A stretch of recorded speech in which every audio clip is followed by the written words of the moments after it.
ಹಿಂದೂಗಳ ಪವಿತ್ರ ಸ್ಥಳದಲ್ಲಿ ನಮಾಜ್ಗೆ ಯತ್ನ. ಅಯೋಧ್ಯೆಯ ರಾಮ ಮಂದಿರದಲ್ಲಿ ನಮಾಜ್ಗೆ ಪ್ರಯತ್ನ ಪಟ್ಟಿದ್ದಾರೆ ಓರ್ವ ಕಾಶ್ಮೀರದ 3 ಯುವಕರು ನಮಾಜ್ಗೆ ಪ್ರಯತ್ನವನ್ನು ಹೊಂದಿಪಟ್ಟಿದ್ದಾರೆ. ಅಂದರೆ ನಮಾಜ್ ಮಾಡಬೇಕು ಅಂತ ಹೇಳಿ ಹಿಂದೂಗಳ ಪವಿತ್ರ ಸ್ಥಳ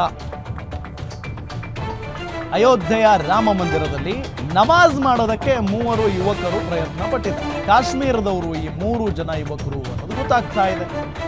ರಾಮ ಮಂದಿರದ ಆವರಣದಲ್ಲಿ ನಮಾಜ್ಗೆ ಯತ್ನಿಸಿದ್ದಾರೆ ಯುವಕರು. 3 ಯುವಕರನ್ನ ವಶಕ್ಕೆ ಪಡೆದಿದ್ದಾರೆ ಭದ್ರತಾ ಸಿಬ್ಬಂದಿ. ಕಾಶ್ಮೀರದ ಶೋಫಿಯಾನ್ ಮೂಲದ ಅಹಮದ್ ಶೇಖ್,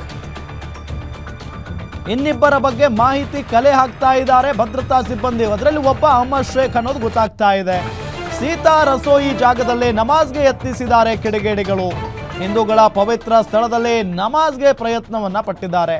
ನಮಾಜ್ ಮಾಡಬಾರ್ದು ಅಂತ ಏನು ಹೇಳ್ತಾ ಇಲ್ಲ ನಾವು, ಬಟ್ ಅದಕ್ಕೆ ಅಂತ ಹೇಳಿ ಒಂದು ಜಾಗ ಅಂತ ಇರುತ್ತೆ, ಅಲ್ಲಿ ಹೋಗಿ ನಮಾಜ್ ಮಾಡಿದರೆ ಒಳ್ಳೆಯದು. ಬಟ್ ಅವರವರ ಧರ್ಮಕ್ಕೆ ಅವರದ್ದೇ ಆದಂಥ ಭಾವನೆಗಳಿರ್ತವೆ, ಭಕುತಿಗಳಿರ್ತವೆ. ಅದನ್ನು ನಾವು ಪ್ರತಿಯೊಬ್ಬರೂ ಕೂಡ ಗೌರವಿಸಬೇಕಾಗುತ್ತೆ. ಈಗ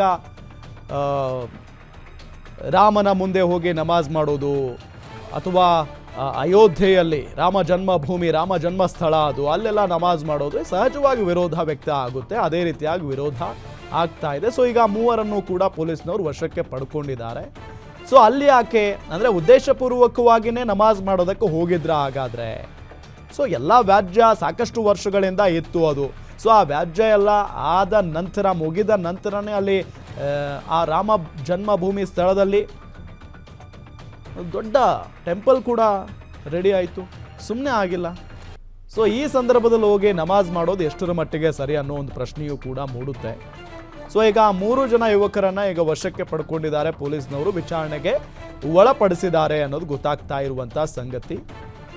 ಭದ್ರತಾ ಸಿಬ್ಬಂದಿಯ ಇದ್ರೂ ಕೂಡ ಅವರನ್ನ ಲೆಕ್ಕಿಸದೆ ಇವರು ಅಲ್ಲೇ ನಮಾಜ್ಗೆ ಮುಂದಾಗಿದ್ರಂತೆ. ಸೊ ನಮಾಜ್ಗೆ ಟೈಮ್ ಆಗಿರ್ಬೋದು, ನಾವೆಲ್ಲ ಹಂಗೆ ಪಾಸಿಟಿವ್ ಆಗಿ ಯೋಚನೆ ಮಾಡಿದರೆ ಅದೊಂದು ರೀತಿ. ಬಟ್ ಬೇರೆ ರೀತಿಯಾದಂಥ ಉದ್ದೇಶವನ್ನು ಇಟ್ಕೊಂಡು ಬಂದು ಬೇಕು ಅಂತಾನೆ ನಮಾಜ್ ಮಾಡಿದರೆ ಅದು ನಿಜಕ್ಕೂ ಕೂಡ ತಪ್ಪಾಗಿ ಹೋಗುತ್ತೆ. ಅಲ್ಲಿ ಕಾಶ್ಮೀರದ ಶೋಫಿಯಾನ್ ಮೂಲದ ಅಹಮದ್ ಶೇಖ್, ಈತನ ಬಗ್ಗೆ ಮಾತ್ರ ಮಾಹಿತಿ ಸಿಕ್ಕಿದೆ. ಈಗ ಇನ್ನಿಬ್ಬರು ಆತನ ಜೊತೆಗಿರುವವರ ಬಗ್ಗೆ ಮಾಹಿತಿ ಸಿಕ್ಕಿಲ್ಲ. ಭದ್ರತಾ ಸಿಬ್ಬಂದಿ ಮಾಹಿತಿಯನ್ನು ಕಲೆ ಹಾಕ್ತಾ ಇದ್ದಾರೆ. ಸೀತಾ ರಸೋಯಿ ಜಾಗದಲ್ಲಿ ನಮಾಜ್ಗೆ ಯತ್ನಿಸಿದ್ದಾರೆ ಕಿಡಿಗೇಡಿಗಳು ಅನ್ನೋದು ಗೊತ್ತಾಗ್ತಾ ಇರುವಂಥ ಸಂಗತಿ.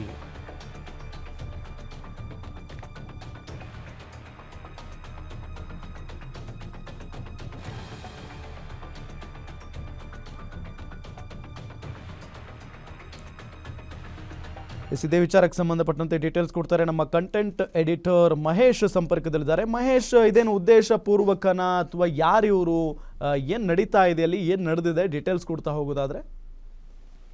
ರಾಮ್, ಇಲ್ಲಿ ಏನಾಗಿದೆ ಅಂದ್ರೆ ಅಯೋಧ್ಯೆಯಲ್ಲಿ ಪ್ರತಿದಿನದಂತೆ ಎಂದಿನಂತೆ ಪೂಜೆ ನಡೀತಾ ಇರೋ ಸಮಯದಲ್ಲಿ ಈ ಅಯೋಧ್ಯೆ ರಾಮ್ ಟೆಂಪಲ್ ಏನ ಆವರಣ ಇದೆ, ಆವರಣದಲ್ಲಿ ಸೀತಾ ರಸೋಯಿ ಅನ್ನೋ ಒಂದು ಪ್ಲೇಸ್ ಇದೆ. ಆ ಪ್ಲೇಸ್ ಅಲ್ಲಿ ಬಂದಂತ 3 ಕಾಶ್ಮೀರಿ ಯುವಕರು ಆ ರಾಮ ಮಂದಿರದ ಎದುರುಗಡೆ ಅಂದ್ರೆ ಸೀತಾ ರಸೋಯಿ ಜಾಗದಲ್ಲಿ ನಮಾಜ್ ಮಾಡ್ಲಿಕ್ಕೆ ಟ್ರೈ ಮಾಡಿದ್ದಾರೆ. ಸೊ ಇದು ಒಂದು ಧಾರ್ಮಿಕ ಶ್ರದ್ಧಾ ಕೇಂದ್ರದಲ್ಲಿ ಇನ್ನೊಂದು ಧರ್ಮವನ್ನ ಹೇರುವ ಪ್ರಯತ್ನ ಆಗಿದೆ. ಮತ್ತು ಇದು ಯಾವುದೇ ಇದಿಲ್ಲದೆ, ಯಾವುದೇ ಹಿಡನ್ ಅಜೆಂಡಾ ಇಲ್ದೇನೆ ಹೇಳ್ಬೋದು ಇವ್ರದ್ದು ಹಿಡನ್ ಅಜೆಂಡಾ ಇದೆ ಅಂತ. ಯಾಕಂದ್ರೆ ಒಂದು ಧಾರ್ಮಿಕ ಶ್ರದ್ಧಾ ಕೇಂದ್ರ ಇನ್ನೊಂದು ಧಾರ್ಮಿಕ ಶ್ರದ್ಧಾ ಕೇಂದ್ರದ ನಂಬಿಕೆಗಳನ್ನ ಹೇರುವುದು ಒಂದು ಪ್ರಯತ್ನ ಆಗಿದೆ. ಮತ್ತು ಇವರ ಉದ್ದೇಶ ದುರುದ್ದೇಶಪೂರ್ವಕವಾಗಿ ಒಂದು ಅನ್ಸರ್ಟೈನ್ ಇನ್ಸಿಡೆಂಟ್ ಅನ್ನ ಕ್ರಿಯೇಟ್ ಮಾಡೋದಾಗಿರುತ್ತೆ. ಹಾಗಾಗಿ ಇದನ್ನ ನೋಡಿದಂತ ಸ್ಥಳೀಯರು ಏನ್ ಮಾಡಿದ್ದಾರೆ ಅಂದ್ರೆ ಪೂಜೆಗೆ ಬಂದಿದ್ದಂತಹ ಭಕ್ತರು ಇಮಿಡಿಯೇಟ್ ಅದನ್ನ ಸೆಕ್ಯೂರಿಟಿ ಗಮನಕ್ಕೆ ತಂದಿದ್ದಾರೆ. ಅವರು ಆ 3 ಜನರನ್ನ ವಶಕ್ಕೆ ತಗೊಂಡಿದ್ದಾರೆ. ಅದರಲ್ಲಿ 3 ಜನರು ಕಾಶ್ಮೀರಿ ಯುವಕರು ಅಂತ ಹೇಳಲಾಗ್ತಾ ಇದೆ. ಒಬ್ಬ ಕಾಶ್ಮೀರದ ಶೋಫಿಯಾನ್ ಪ್ರಾಂತ್ಯದ ಅಬು ಅಹಮದ್ ಶೇಖ್ ಅಂತ ಹೇಳಲಾಗ್ತಾ ಇದೆ.